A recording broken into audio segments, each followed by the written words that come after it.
Mari berpelukan. Saudara-saudari, selamat hari Minggu biasa ke-14 tahun B tahun 2021. Mari berpelukan. Saudara, bulan Agustus tahun 1995,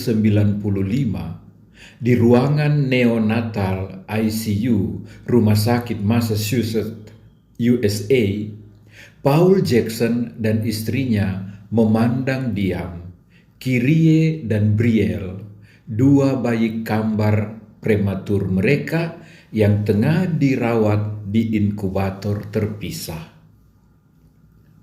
Brielle ternyata sakit pernafasan, sementara Kyrie sehat-sehat walafiat. Mereka dirawat terpisah. Hari demi hari, tanda-tanda yang satu semakin baik, kuat, dan cepat pertumbuhannya, sementara yang lain kian melemah, bahkan memburuk. Segala usaha bantuan medis diupayakan, sampai saatnya seorang perawat senior memutuskan menempatkan kedua bayi itu bersama-sama dalam satu inkubator. Saudara, dengan refleks, tangan Kyrie yang sehat merayap perlahan-lahan dan merangkul punggung dada saudarinya. Dan mata para dokter memandang monitor jantung pernafasan sang bayi yang lemah ini. What happened? Mereka lalu lihat dengan sangat jelas jarum di monitor menunjukkan grafik perbaikan, meningkat, membaik, begitu nyata, sangat jelas, dan hari-hari berikutnya sangat dan semakin jelas perbaikan itu. Ternyata sebuah pelukan lebih cepat menyembuhkan daripada segala obat-obatan dan fasilitas modern. Saudara, mari berpelukan.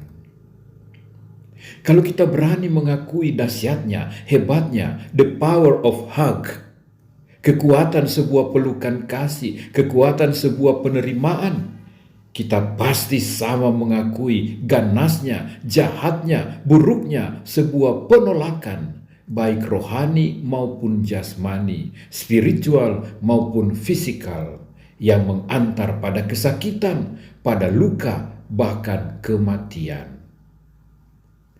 Allah dalam bacaan pertama tadi mengatakan kepada Yehezkiel bagaimana ia mengalami ditolak, dibuang, dikhianati oleh umat Israel. Padahal di Gunung Sinai mereka telah berjanji Allah menjadi Allah mereka dan mereka menjadi umat Allah. Ternyata mereka berontak melawan Allah. Mereka keras kepala. Mereka berhati batu.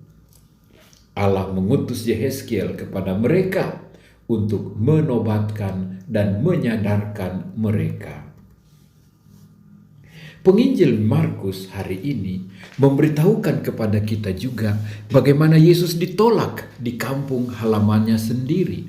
Orang-orang menebarkan keraguan, kesangsian, bahkan penghinaan dan bully terhadapnya, bahkan terhadap keluarganya. Mungkin dengan bahasa zaman now, orang-orang membuli dia. Orang-orang menyebarkan hate speech kepadanya. Dan semuanya ini melahirkan satu penolakan massal, satu penolakan seluruh kampung terhadap Yesus. Akibatnya, kabar baik, mujizat, dan kebaikan-kebaikan lain tidak terjadi di sana. Yesus pun pergi dan mewartakan dan menyembuhkan di tempat lain. Saudara-saudariku, kita belajar apa? Rangkulan, penerimaan, menghidupkan. Sementara kebencian, penolakan, mematikan. Ada banyak kisah-kisah pahit penolakan. Dalam sejarah keselamatan, orang-orang Israel menolak Allah. Adam dan Hawa menolak Allah. Ruben, Simeon, dan kawan-kawan, kakak beradik, menolak adik mereka Yosef. Sejarah mencatat ada banyak orang Yahudi dibunuh dihabiskan di Jerman dan sekitarnya. Bahkan di Indonesia pernah ada satu masa di mana banyak orang-orang hilang karena perjuangan demi keadilan dan demokrasi. Ada banyak kisah-kisah penolakan juga terjadi di dalam keluarga. Anak-anak yang digugurkan hanya karena free sex. Anak-anak yang digugurkan hanya karena orang tua dengan enak memilih, tidak mau repot-repot. Anak-anak yang tumbuh menjadi emosional, pemarah, pembenci, suka meledak. Anak-anak yang menjadi ketagihan pada games, yang kecanduan pada HP, sampai-sampai tidak peduli pada orang tua, bahkan bisa mengamuk kalau tidak diberi uang pulsa atau tambahan kuota. Dan jika ditelusuri, anak-anak yang kecanduan seperti itu pernah mengalami penolakan. Anak yang disapa, ditemani bercerita, didampingi melaksanakan tugas-tugasnya, yang lebih banyak dibentak, dibiarkan sendiri agar tidak mengganggu, dipersalahkan atau dianggap kurang ini, kurang itu, akan sangat mudah mencari pelarian pada games. Mereka akan kecanduan pada smartphone. Mereka akan menjadi orang egois, antisosial, anti kebersamaan, anti sesama. Saya teringat di sebuah kelas di India, ketika guru bertanya kepada anak-anak, mau jadi apakah kelak nanti kalau sudah besar? Ada yang mengatakan mau jadi dokter, mau jadi insinyur, mau jadi biarawati, menjadi pilot. Dan seorang anak sambil menangis berkata, aku ingin menjadi smartphone. Why? Karena papa mama lebih mencintai smartphone daripadaku. Ia merasa ditolak. Penolakan biasanya bermula dalam keluarga. Padahal di sanalah rangkulan, pelukan, penerimaan harus bersemi. Kata-kata kasar, kata-kata negatif, kata-kata hinaan, kata-kata tanpa penghargaan menyebabkan orang merasa ditolak, mengalami kepahitan, menderita luka batin yang dalam, tajam dan pahit. Sikap-sikap muka, mimik-mimik wajah, gaya tangan, kaki, tubuh kita terhadap orang lain adalah bahasa-bahasa tubuh juga yang ikut memperkuat penolakan. Cuek, tak peduli, pandangan dingin, tak menggubris, bahkan mencemooh, senyum sinis. Inilah sembilu-sembilu yang menyuburkan pengalaman ditolak. Belum lagi jika disertai kekerasan fisik, tangan, dan kaki. Penolakan terjadi juga di masyarakat dewasa ini. Pengalaman buruk di rumah membuat orang suka melampiaskannya di luar rumah. Anak yang tertekan di rumah akan menjadi tukang bully di sekolah. Akan melampiaskan traumanya ke orang lain di mana ia mendapat kesempatan. Kita sedih dengan orang-orang yang bangga menyebut dirinya haters.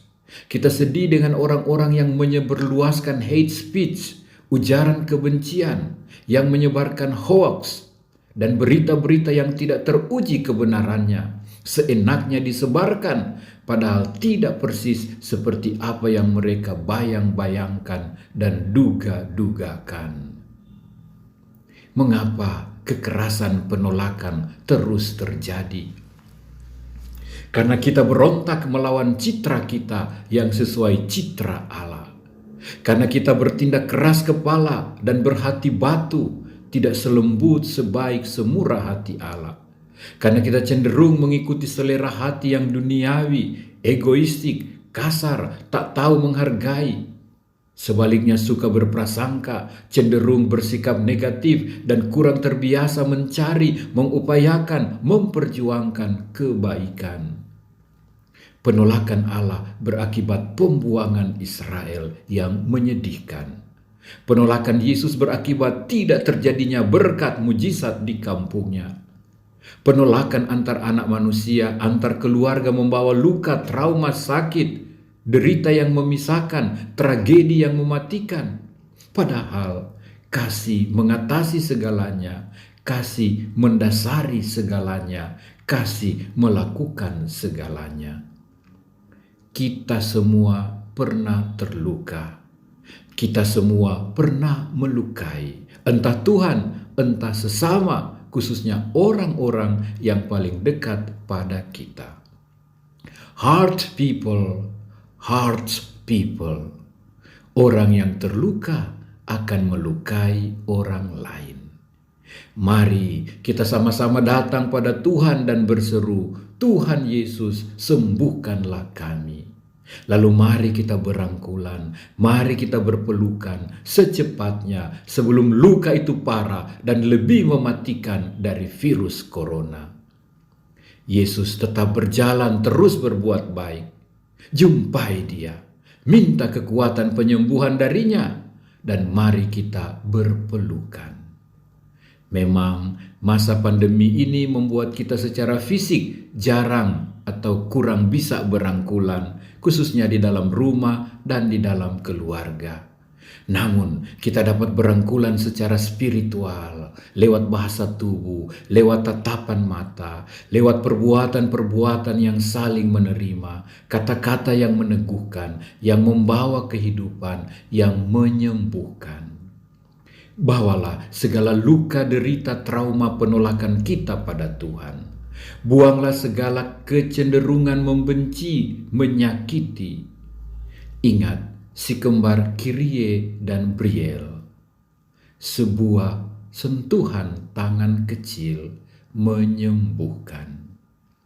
Kasih, penerimaan menyembuhkan, sementara benci mematikan.